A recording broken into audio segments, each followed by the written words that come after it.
मित्रों, मैं आज आपका इस विशेष प्रेस वार्ता में आपका स्वागत करता हूं।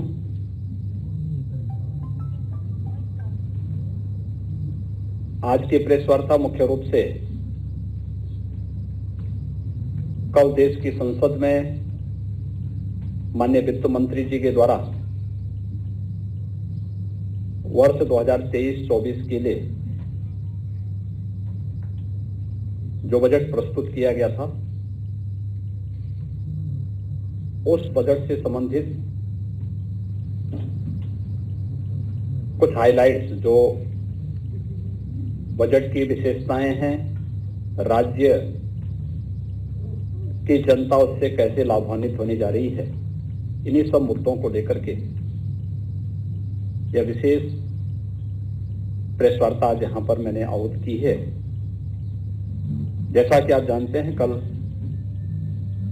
केंद्रीय वित्त मंत्री जी ने अमृत काल का एक पहला बजट प्रस्तुत किया है। इस देश ने 2022 में अपनी आजादी का अमृत महोत्सव मनाया है और आदरणीय प्रधानमंत्री जी ने देश की आजादी के शताब्दी महोत्सव तक इस 25 वर्ष के कालखंड को अमृत काल के रूप में संबोधित करते हुए अमृत काल की और आजादी के शताब्दी महोत्सव के वर्ष में हम कैसा भारत चाहते हैं, उससे पूरे देशवासियों को जोड़ने का आह्वान किया था। और आजादी के अमृत महोत्सव के मुख्य महोत्सव में आदरणीय प्रधानमंत्री जी ने देश को पंच प्रण से जोड़ने की बात की थी। पंच प्रण में एक प्रण विकसित भारत के निर्माण का भी है और अमृत काल का ये पहला बजट उस विकसित भारत की परिकल्पना को साकार करने वाला एक सर्वस्पर्शी, समावेशी बजट है, जो समाज के प्रत्येक तबके को, गांव, गरीब, किसान, नौजवान, महिलाएं, वंचित, वनवासी समुदाय और समाज का वो प्रत्येक तबका, उन सबको इसमें अवसर देने का कार्य किया है। और इन सभी अवसरों को यूनियन बजट में सप्तऋषि के रूप में संबोधित किया गया है। यानी इस तरह से भारत ने अपनी पूरी व्यवस्था को मार्गदर्शक के रूप में सप्तऋषियों के रूप में लिया है। वे सप्तऋषि भारत की व्यवस्था के आधार शिल्पी रहे हैं, जिनके मार्गदर्शन में भारत की सनातन परंपराएं पली बढ़ी, आगे वैश्विक मंच पर भारत को विश्व गुरु के रूप में स्थापित किया। ऐसे ही सप्तऋषियों ने भी के ही मार्गदर्शन में सारे कार्य हुए थे और सप्तऋषि के रूप में मार्गदर्शन करने के लिए 7 महत्वपूर्ण मुद्दों को लेकर के, जिसमें इंक्लूसिव डेवलपमेंट यानी एक समावेशी विकास का मॉडल खड़ा करना, रीचिंग द लास्ट माइल यानी अंत्योदय की परिकल्पना, अंतिम पायदान पर खड़े हुए व्यक्ति के लिए शासन की योजनाओं का लाभ देना। आपने देखा होगा कि कोरोना कालखंड में पिछले 3 वर्ष से लगातार 80 करोड़ लोगों को प्रधानमंत्री गरीब कल्याण अन्न योजना का लाभ मिल रहा है और प्रधानमंत्री गरीब कल्याण अन्न योजना का लाभ अगले 1 वर्ष के लिए और बढ़ाने का कार्य हुआ है। 2 लाख करोड़ रुपए सालाना इस पे खर्च होता है। यह भी इस योजना का इस बजट का एक महत्वपूर्ण हिस्सा है। इंफ्रास्ट्रक्चर एंड इन्वेस्टमेंट, अगर हम 2013-14 की तुलना में भारतीय रेल के बजट को देखें, इसमें 2,40,000 करोड़ रुपए का प्रावधान किया गया है और 2013-14 की तुलना में 9 गुना अधिक है। हाईवेज के बारे में देखेंगे तो एक बड़ा इंफ्रास्ट्रक्चर डेवलपमेंट के लिए 50 नए एयरपोर्ट, हेलीपोर्ट, वाटरवेज आदि के लिए भी प्रावधान किया गया है और इसका सर्वाधिक लाभ उत्तर प्रदेश लेने जा रहा है, क्योंकि उत्तर प्रदेश के पास सबसे बड़ा रेल नेटवर्क, देश का सबसे बड़ा रेल नेटवर्क हमारे पास है। उत्तर प्रदेश के पास सबसे बड़े पैमाने पे नए हाईवेज के प्रस्ताव उत्तर प्रदेश ने भेजे हैं और उत्तर प्रदेश इस दिशा में कार्य कर रहा है और पिछले 5 वर्ष के अंदर जितने भी हाईवेज, जितना भी इंफ्रास्ट्रक्चर का कार्य उत्तर प्रदेश के अंदर हुआ है, वह उत्तर प्रदेश के नए परसेप्शन को और नए उत्तर प्रदेश के बारे में सबका ध्यान आकर्षित करता है। स्वाभाविक रूप से इस इंफ्रास्ट्रक्चर का लाभ भी उत्तर प्रदेश को सबसे अधिक होने जा रहा है। प्रदेश के अंदर सक्षमता को सामने ढाला, अनलीजिंग द पोटेंशियल, यह इसका चौथा भाग है और इसके बारे में उत्तर प्रदेश की अंदर की, जो हम लोग पहले से कहते आ रहे हैं कि उत्तर प्रदेश अनंत संभावनाओं वाला प्रदेश है। दुनिया के अंदर भारत के बारे में कहा जाता है, पूरी दुनिया आशा भरी निगाहों से भारत की तरफ देख रही है और देश के अंदर, उत्तर प्रदेश के लिए संभावनाएं हैं। एक ग्रीन ग्रोथ यानी कैसे हम हरित विकास की ओर जा सके हैं, कार्बन उत्सर्जन को कम से कम करके हम डेवलपमेंट का एक ऐसा मॉडल दें जो लोगों के सतत और समावेशी विकास के लिए महत्वपूर्ण हो सके। उस प्रकार के मॉडल को, चाहे वो एनर्जी के क्षेत्र में आप देखें, रिन्यूएबल एनर्जी का हो, हाइड्रोजन एनर्जी का हो, या फिर खेती किसानी के क्षेत्र में आप देखेंगे तो विषमुक्त खेती के लिए प्राकृतिक खेती को बढ़ावा देने का कार्यक्रम, या भारत की प्राचीन उस पद्धति को जो आज 2023 का वर्ष मिलेट ईयर के रूप में भी घोषित हुआ है, उस रूप में विकसित करने के लिए उसका भी प्रावधान बजट में किया गया है। यूथ पावर उत्तर प्रदेश की, देश दुनिया के अंदर अगर सर्वाधिक यूथ भारत के अंदर है तो भारत के अंदर सबसे अधिक यूथ उत्तर प्रदेश के अंदर है। उस युवा के विकास के लिए, उसके कौशल विकास के लिए, उसे आधुनिक तकनीक से जोड़ने के लिए, उसे तकनीकी रूप से सक्षम बनाने के लिए क्या कुछ प्रयास होने हैं इस दिशा में।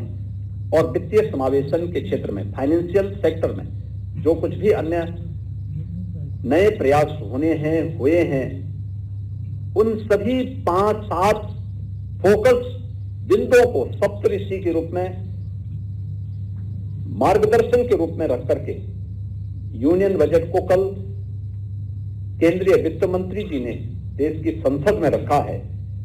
स्वाभाविक रूप से यह यूनियन बजट एक विकसित भारत की उस परिकल्पना को साकार करता है जो आज प्रधानमंत्री मोदी जी के विजन के अनुरूप जब ये देश अपनी आजादी का शताब्दी महोत्सव मना रहा होगा, तब हर भारतवासी गौरव के साथ कह सकता है कि मैं दुनिया की सबसे बड़ी आर्थिक महाशक्ति के रूप में स्थापित भारत का नागरिक हूं। दुनिया के सामने भारत की जो पहचान थी, उस रूप में वह अपने आप को कह सकता है। और इसलिए इस पूरे बजट के अंदर अगर आप देखेंगे तो सबसे महत्वपूर्ण बात है कि अगले 25 वर्ष का विजन इस पूरे बजट में छुपा हुआ है।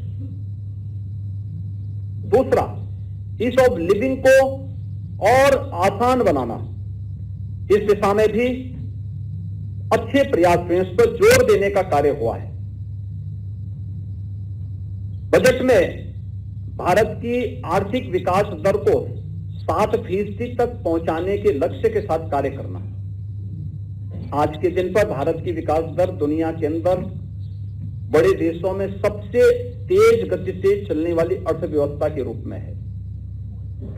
विगत अगर हम लोग 9 वर्षों की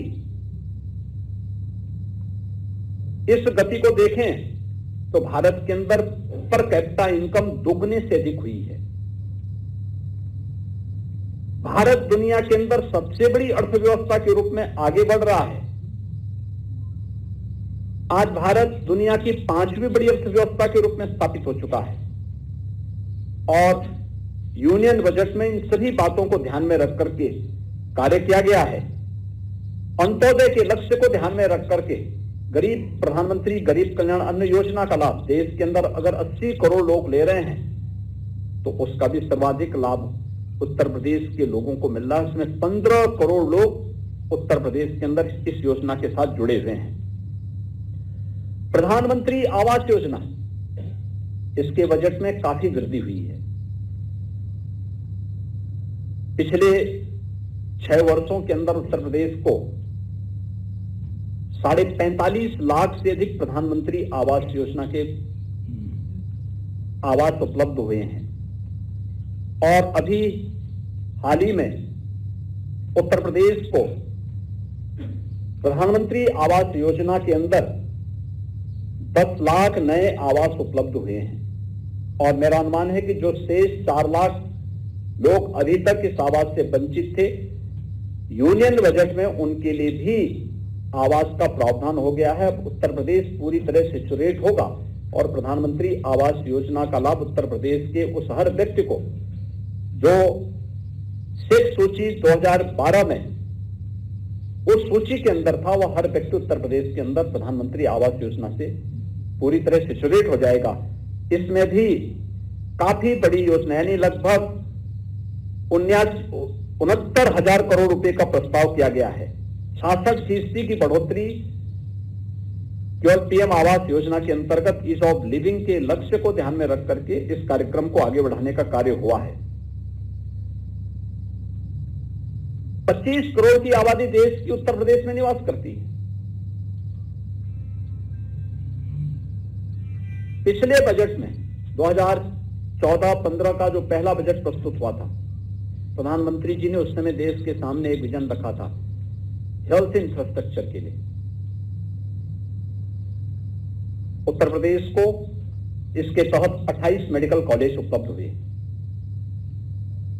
और इस बजट में देश के अंदर अगर उस स्कीम के अंतर्गत आप देखेंगे, पूरे देश के अंदर 157 नए मेडिकल कॉलेज बने थे। उत्तर प्रदेश को 28 मेडिकल कॉलेज मिले। 28 मेडिकल कॉलेज और कुछ राज्य शासन ने अपने स्तर पर बना रही थी। इन सब को लेकर के लगभग हम लोग पिछले 6 वर्ष के अंदर प्रदेश के अंदर हम लोगों ने लगभग 35 मेडिकल कॉलेजेस पे हम कार्य कर रहे हैं। अब 1 डिस्ट्रिक्ट 1 मेडिकल कॉलेज की ओर जब उत्तर प्रदेश बढ़ रहा है तो हम सब आभारी हैं कि हेल्थ सेक्टर का जो बैकबोन है नर्सिंग और पैरामेडिकल, इसमें हमें 28 नए नर्सिंग कॉलेजेस मिल जाएंगे। ये 28 नए मेडिकल कॉलेज यानी इन 28 जो मेडिकल कॉलेजेस मिले थे उनके साथ साथ एक एक नर्सिंग कॉलेज भी हमें उपलब्ध होगा। तो उत्तर प्रदेश के वे सभी क्षेत्र जहां इससे लाभान्वित होंगे, वहीं खासतौर पर नर्सिंग और पैरामेडिकल के क्षेत्र में जो हमारा युवा है, जो बालिकाएं हैं, इन सबको 100% प्लेसमेंट की गारंटी भी उसमें उपलब्ध हो जाएगी। और ये एक ऐसा सेक्टर है जहां पर प्लेसमेंट की गारंटी भी देता है और एक सिक्योरिटी की गारंटी भी देता है। यह सेक्टर में हमें एक उत्तर प्रदेश को 28 नए नर्सिंग कॉलेज इस व्यवस्था के अंतर्गत प्राप्त होने वाले हैं। प्रदेश के अंदर पिछले 6 वर्ष के अंदर जो हम लोगों ने कृषि के क्षेत्र में, डेयरी और मत्स्य के क्षेत्र में जो कार्य किया है, उत्तर प्रदेश खाद्यान्न उत्पादन में आज नंबर 1 पर है। उत्तर प्रदेश गन्ना उत्पादन में आज नंबर 1 पर है। इथेनॉल उत्पादन में नंबर 1 पर है। दुग्ध उत्पादन में नंबर 1 पर है। और इन्हीं संभावनाओं को आगे बढ़ाने के लिए ढेर सारे प्रावधान किए गए। खासतौर पर मैं बार बार इस बात को कहता हूं कि हमने प्रदेश की कृषि विकास दर को 5.5% से बढ़ा करके लगभग 8.5% तक ले जाने में हम सफल हुए। कोरोना कालखंड में एकमात्र सेक्टर ऐसा था जिसकी ग्रोथ रेट डाउन यानी रहने की बजाय वह स्थिर रहा या उसमें थोड़ी बहुत बढ़ोतरी रही और वह कहीं भी धोखा नहीं दी। एग्रीकल्चर के फील्ड में हमारे पास वो संभावना है और मैं मानता हूं उत्तर प्रदेश के अंदर, यद्यपि उत्तर प्रदेश में हमारे अन्नदाता किसानों ने अपनी मेहनत से, अपने पुरुषार्थ से और विगत 8-9 वर्षों के अंदर केंद्र सरकार के द्वारा मिले प्रोत्साहन के कारण बहुत कुछ अच्छा किया, लेकिन इसमें बहुत अच्छा करने की गुंजाइश अभी है, क्योंकि देश की सबसे अच्छी फर्टिलाइजर लैंड हमारे पास है, सबसे अच्छा जल संसाधन हमारे पास है और उस जल संसाधन के बल पर ही पिछले 6 वर्ष के अंदर हम लोगों ने लगभग 23 लाख हेक्टेयर भूमि को अतिरिक्त जल की सिंचाई की सुविधा उपलब्ध करवाई। पहली बार देश के अंदर 12 करोड़ किसानों को और प्रदेश के अंदर 2 करोड़ 60 लाख किसानों को प्रधानमंत्री किसान सम्मान निधि का लाभ भी प्राप्त हुआ। और उन्हीं सब बातों को ध्यान में रख करके अब कृषि ऋण की जो सीमा है, यह फिर से भारत सरकार ने इसमें काफी बढ़ोतरी की है। पूरे देश के अंदर लगभग 20 लाख करोड़ रुपए का एक बेहतर प्रस्ताव कृषि ऋण के लिए किसानों के लिए उपलब्ध करवाने के लिए व्यवस्था दी है। एग्रीकल्चर के फील्ड में, एग्रीकल्चर के क्षेत्र में बहुत सारी अन्य संभावनाओं को भी आगे बढ़ाने के लिए, जिसमें इनोवेशन हो, रिसर्च को बढ़ावा देने के लिए इसमें बहुत सारी नई स्कीम की घोषणा भी इसमें की गई है। डेयरी सेक्टर में उत्तर प्रदेश के अंदर ढेर सारी संभावनाएं हैं, उन सबको भी बढ़ाने का कार्य किया गया है। और मिशन शक्ति का कार्यक्रम खासतौर पर महिलाओं के लिए जो एक मॉडल दिया गया है, महिला सम्मान विकास पत्र जारी करने का जो कार्य किया गया है, इसमें काफी अच्छे प्रस्ताव हैं। वरिष्ठ नागरिकों के लिए सेविंग अकाउंट की राशि भी 4.5 लाख से बढ़ाकर के 9 लाख रुपए करने, प्रदेश के अंदर ग्रामीण क्षेत्र के विकास के लिए, खासतौर पर अगर हम बात करते हैं ग्रामीण क्षेत्र के लिए, देश में नीति आयोग ने 2018-19 में 112 एस्पिरेशनल डिस्ट्रिक्ट घोषित किए थे, जिसमें से 8 यूपी के थे। इसके लिए कुछ पैरामीटर तय किए गए थे। शिक्षा था, स्वास्थ्य था, कृषि और जल संसाधन था, रोजगार और स्किल डेवलपमेंट था, फाइनेंशियल इंक्लूजन था। ये 6 पैरामीटर को लेकर के भारत सरकार ने, नीति आयोग ने जो देश के अंदर पैरामीटर तय किए थे, उत्तर प्रदेश के 8 जनपद,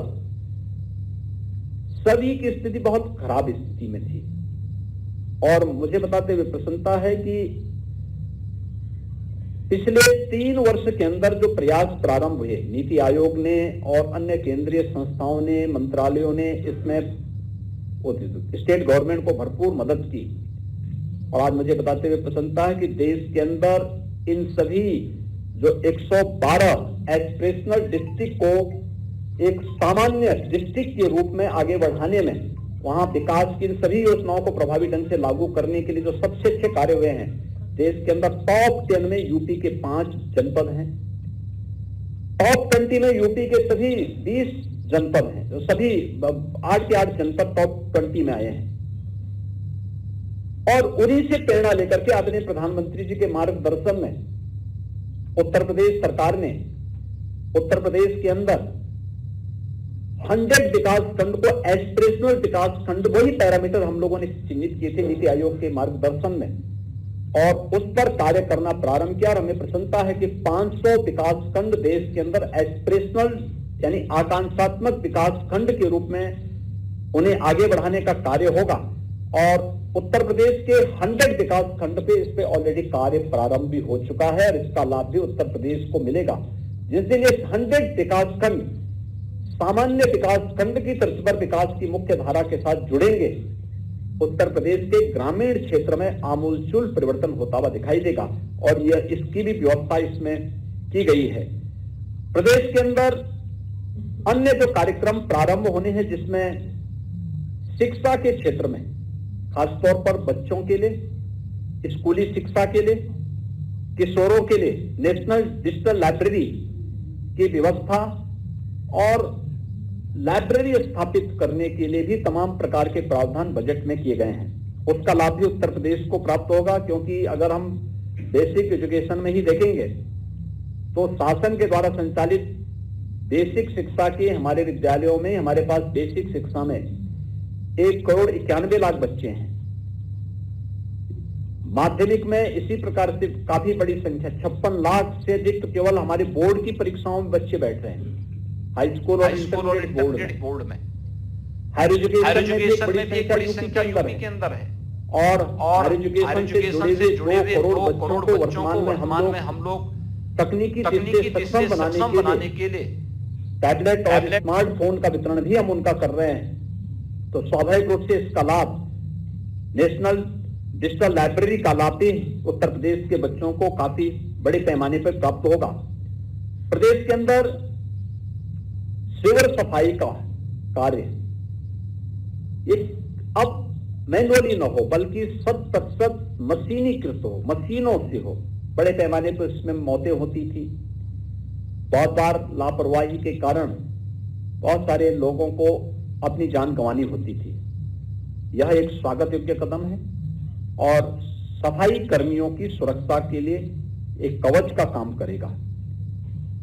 5G सर्विस को डेवलप करने के लिए देश के अंदर 100 लैब्स की स्थापना, यानी हमारे जो इंजीनियरिंग टेक्निकल यूनिवर्सिटीज हैं, इंजीनियरिंग जो कॉलेजेज हैं, अन्य टेक्निकल इंस्टीट्यूशंस हैं, इनमें इस लैब्स को स्थापित करने के साथ साथ ढेर सारी रोजगार की संभावनाओं को भी आगे बढ़ाने में वहां मदद मिलेगी। और साथ साथ आर्टिफिशियल इंटेलिजेंस के 3 सेंटर ऑफ एक्सेलेंस देश के अंदर स्थापित होने हैं। इन सभी कार्यक्रमों को आगे बढ़ाने के लिए खासतौर पर इसमें एग्रीकल्चर के फील्ड में क्या कुछ हो रहा है, तो लखनऊ का AKTU, आचार्य नरेंद्र देव कृषि विश्वविद्यालय अयोध्या, इन सब को लेकर के भी हम लोगों ने अपने कार्यक्रम को आगे बढ़ाना प्रारंभ किया है। पर्यटन विकास की जो संभावनाएं हैं, इसको मिशन मोड पर लेकर के सर्विस सेक्टर में अनेक संभावनाएं हैं और उत्तर प्रदेश ने पिछले 6 वर्ष के अंदर इन संभावनाओं को देखा है। यूनियन बजट में भी इसका स्थान दिया गया है और जिसमें खासतौर पर हर राज्य के अंदर एक यूनिटी मॉल का प्रावधान भी किया गया है। यूनिटी मॉल, जहां पर उत्तर प्रदेश ने जैसे स्कीम अपनी चलाई थी जो 2018 में परंपरागत उद्यम के लिए वन डिस्ट्रिक्ट वन प्रोडक्ट की। अपने प्रोडक्ट को तो हम करेंगे ही करेंगे, पूरे देश भर के ऐसे ही ओडीओपी से जुड़े हुए प्रोडक्ट को डिस्प्ले करना, उसकी ऑनलाइन सेल करना, ये सभी सुविधाएं वहां एक जगह उपलब्ध हो पाएंगी। इसके लिए भारत सरकार मदद करने जा रही है और इसको लेकर के भी यह एक परंपरागत उद्यम को बढ़ावा देने और एमएसएमई सेक्टर के लिए बहुत अच्छी प्रोत्साहन का एक वो वहां पर प्राप्त उसका लाभ प्राप्त होगा। प्रदेश के अंदर अन्य कार्यों के साथ साथ प्रदेश में प्राकृतिक खेती को बढ़ावा देने के लिए भी, यानी जो प्राकृतिक खेती को मिशन मोड पर लेने का कार्यक्रम चल रहा है, इसका लाभ भी उत्तर प्रदेश लेगा, क्योंकि उत्तर प्रदेश ने इसमें लगभग वर्तमान में हम लोग जैविक खेती और प्राकृतिक खेती दोनों मिलाकर के उत्तर प्रदेश लगभग 1,26,000 हेक्टेयर लैंड में वर्तमान में इस खेती को बढ़ावा देने में सफल हुआ है। और उत्तर प्रदेश ने गंगा के तटवर्ती सभी 27 विकास खंडों में और बुंदेलखंड के सभी 7 जनपदों को इससे चयनित करके उसके लिए एक इंसेंटिव की भी घोषणा की है। इसमें एग्रीकल्चर के साथ साथ हॉर्टिकल्चर को और वहां पे अन्य कार्यक्रमों को भी आगे बढ़ाने का हमने निर्णय लिया है कि एक विश्व मुक्त खेती को हम बढ़ावा देने का कार्य करेंगे। एमएसएमई सेक्टर को, यह उत्तर प्रदेश के लिए बहुत महत्वपूर्ण योजना है। एमएसएमई आप जानते हैं देश का सबसे बड़ा जो बेस है वो यूपी के पास है। 96 लाख यूनिट सूक्ष्म लघु मध्यम उद्यम उत्तर प्रदेश के अंदर है और इसके लिए जो क्रेडिट गारंटी योजना है, यह प्रदेश की हमारी जो स्थानीय अर्थव्यवस्था है इसको तो मजबूत करेगा ही करेगा। यहां पे रोजगार की ढेर सारी संभावनाओं को भी आगे बढ़ाने का एक अवसर हमारे पास होगा। ये सभी चीजें हमारे पास उत्तर प्रदेश के अंदर, इन सभी योजनाओं को उत्तर प्रदेश को जोड़ने का एक अवसर प्राप्त होगा। उत्तर प्रदेश की परंपरागत उद्यम को आगे बढ़ाने या उत्तर प्रदेश के अंदर एक स्कीम जिसको हम आज के दिन पर हम लोगों ने विश्वकर्मा श्रम सम्मान योजना के रूप में कहा था, अपने परंपरागत शिल्पकारों को, कारीगरों को प्रोत्साहित करने की स्कीम स्टेट गवर्नमेंट चला रही थी। मुझे प्रसन्नता है कि अब ये पीएम स्कीम के अंतर्गत, पीएम विश्वकर्मा सम्मान योजना के अंतर्गत ये स्कीम आगे बढ़ेगी। हमने 16 अलग अलग कैटेगरी को इसके अंतर्गत चिन्हित किया था। उनको हम लाते थे, उनकी ट्रेनिंग के कार्यक्रम के साथ जोड़ते थे। ट्रेनिंग के दौरान उनको एक निश्चित मानदेय देते थे। मानदेय देने के बाद फिर उन्हें एक सर्टिफिकेट देते थे और फिर बैंकों से उन्हें लोन उपलब्ध करवाते थे, टूल किट फ्री में उपलब्ध करवाते थे। एक स्कीम स्टेट के अंदर प्रारंभ की थी। अब इसे भारत सरकार का प्रोत्साहन मिलने पर इसमें प्रदेश के अंदर हर गांव में अलग अलग हस्तशिल्पी और कारीगर मौजूद है। इसको प्रोत्साहन को एक नया पंख लगेगा। इसको आगे बढ़ाने में हमें प्राप्त एक मदद मिलेगी। पीएम कौशल विकास 4 भी अब प्रारंभ होने वाला है। एक महत्वपूर्ण योजना होगी, खासतौर पर हमारे कॉलेजेस के बच्चों के लिए जो अभी तक सिंपली बीए किए थे, बीकॉम थे या बीएससी थे, कोई टेक्निकल उनके पास नॉलेज नहीं था, उनको अब आगे बढ़ाने के लिए या फिर हमारे अपने अन्य नौजवानों को आगे बढ़ाने के लिए एक नेशनल अप्रेंटिसशिप की स्कीम, जिस स्कीम को एक हमने अभी घोषणा भी की है यूपी दिवस के अवसर पर, उत्तर प्रदेश के अंदर सीएम अप्रेंटिसशिप की स्कीम, जिसका पहला पार्ट हम लोगों ने बहुत पहले लागू किया था, जिसमें हम लोगों ने जो टेक्निकल हैंड्स पे टेक्निकल इंस्टीट्यूशंस को इंडस्ट्री के साथ जोड़ना और इंडस्ट्री के साथ जोड़ने के साथ साथ उसको जो मानदेय हम देते थे, आधा मानदेय हम देंगे, आधा इंडस्ट्री देगा, एक निश्चित समय सीमा के अंदर। अब इस स्कीम के अंतर्गत भी एक भारत सरकार ने एक बड़ी योजना पीएम या नेशनल अप्रेंटिसशिप स्कीम के अंतर्गत लेने का कार्य किया है और लाखों नौजवानों को इसके जुड़ने का अवसर प्राप्त होगा। स्वाभाविक रूप से सबसे अधिक यूथ यूपी के अंदर है। यूपी के नौजवानों को इसका लाभ प्राप्त होगा और उत्तर प्रदेश के अंदर इससे काफी बड़े पैमाने पर नौजवानों को आगे बढ़ने का अवसर प्राप्त होगा। हमारा अनुमान है कि इन सभी स्कीम के अंतर्गत देश के अंदर 47 लाख यूथ अगले 3 वर्ष के अंतर्गत इस स्कीम के साथ जुड़ करके इससे लाभान्वित होने का कार्य करेंगे। अगर आप देखेंगे कि पूरे यूनियन बजट के अंदर यूपी का जो शेयर है, यह जो पहले 22-23 में हमें 1,46,000 करोड़ रुपए का प्राप्त हुआ था, इस नए यूनियन बजट में अब ये हमारा यूपी का जो शेयर होगा 1,83,000 करोड़ रुपए का उत्तर प्रदेश को प्राप्त होगा। और उत्तर प्रदेश स्वाभाविक रूप से जिस विकास की गति से आगे बढ़ रहा है, यह उत्तर प्रदेश के विकास को नया पंख लगाने और उत्तर प्रदेश की 25 करोड़ जनता को इन योजनाओं से आगे बढ़ाने में हमें यहां से इससे मदद मिलेगी। मैं आज के इस अवसर पर एक